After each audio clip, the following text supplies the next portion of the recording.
දැන් එහෙම වුණාම මොකද වෙන්නේ? කියලා වෙන්නේ මේ රටේ ක්‍රිකට් එකේ දෙවෙනි පෙළට. ඒක හරියට.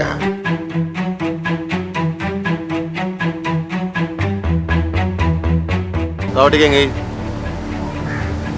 අයින් කළා දාපන්. ගේම් ප්ලෑන් එක ගන්න ඕන මැච් එකට කලින් ක්‍රිස්ටිනා. වතුර නොබියුවට ඉතින් ඔය එක එකව බීලා තියෙන්නේ. චඩයි මේ ජනමේ ක්‍රිකට් වලට ඔප්පුවල්ලන්න කියලාද? ඔයා ක්‍රිකට් කළත් එකයි මට නැතත් එකයි. ස්විස්ටර්ලන්ඩ් යනවා තියා හිතන්නවත් එපා. රට නම් හොඳ ඇති. හැබැයි ඒගොල්ලන්ට ක්‍රිකට් තහනම්. ඒට